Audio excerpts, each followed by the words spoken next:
اعوذ باللہ من الشیطان الرجیم بسم اللہ الرحمن الرحیم قال رسول صلی اللہ علیہ وآلہ وسلم حسین منی و انا من الحسین۔ پیغمبر اعظم حضرت محمد مصطفیٰ احمد مجتبیٰ روح الفدا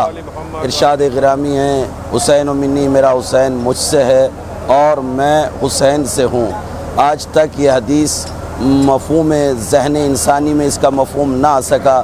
کہ یہ تو بات سمجھ میں آتی ہے کہ بچہ بزرگ سے ہوتا ہے مگر بزرگ بچے سے ہو، یہ بات سمجھ میں نہیں آتی، مگر یہ وہ نبی فرما رہا ہے کہ جس پر وحی کا پہرا لگا ہوا ہے، اس لیے کہ نبی یا معصوم جو کوئی کلام کرتے ہیں وہ فیوچر کے آئینے میں گفتگو کرتے ہیں۔ اس حدیث کا مفہوم کس وقت سمجھ میں آیا؟ سن 61 ہجری 10 محرم، عصر سے پہلے حسین نانا سے تھے، مگر سن 61 ہجری 10 محرم عصر کے بعد سے نانا نواسے سے ہے، اس لیے کہ جب یزید یہ اعلان کر رہا تھا نہ کوئی نبی آیا نہ کوئی وحی نازل ہوئی، بلکہ یہ صرف بنی ہاشم کا ڈھونگ تھا کہ جس کو بنی ہاشم نے اقتدار چاہنے کے لیے کھیلا تھا، گویا وہ نبی کا، اسلام کا، کعبے کا، قرآن کا سب کا نام مٹا رہا تھا، اور وہ دولت کے پجاری مفتی فتویٰ بھیجنے والے اسے اس وقت میں کہ جب وہ شراب کے نشے میں چور ہو کر مست ہو کر ہر حرام شے کو حلال قرار دے رہا تھا،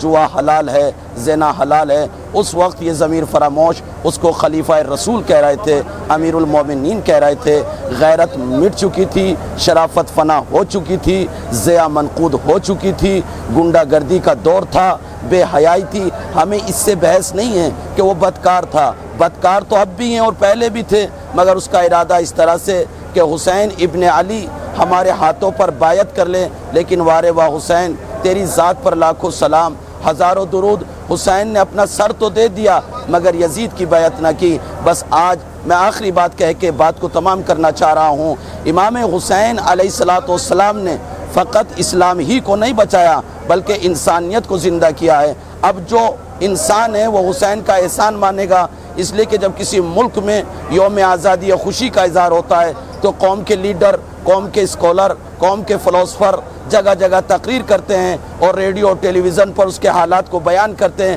کہ صاحب انہوں نے دیش پر قربانی دی ہے، تو ہم اس لیے یہ خوشی کا اظہار کر رہے ہیں۔ تو جو اسلام کو بچائے، جو انسانیت پر اپنی قربانی دے، کیا ہم اس کے لیے ماتم نہ کریں؟ کیا ہم اس کے لیے جلوس نہ نکالیں؟ آج ہم امام حسین کی یاد کو تازہ کرنے کے لیے یہاں پر امام کی محبت میں یہ خون پیش کر رہے ہیں، اس لیے کہ حسین نے فقط انسان ہی کو نہیں بچایا، اسلام ہی کو نہیں بچایا بلکہ انسانیت کو زندہ کیا ہے۔ اب جو انسان ہے وہ حسین کا احسان مانے گا، اس لیے کہ اس اسلام میں حسین نے یعنی اپنا بھی خون دیا، اپنے بھائی عباس کا بھی خون پیش کیا، اور اپنی بہن زینب کی رضا کا بھی سایہ موجود ہے۔ تو لہٰذا ہم دعا کرتے ہیں، اے پروردگار ہمارے اس عمل کو اپنی بارگاہ میں قبول فرما۔ یہ مومنین جو بھی مولا کی محبت میں یہ عمل انجام دے رہے ہیں، خداوند عالم تو اس عمل کو اپنی بارگاہ میں قبول فرما۔ ربنا تقبل منا انک انت السمیع العلیم۔ والسلام علیکم۔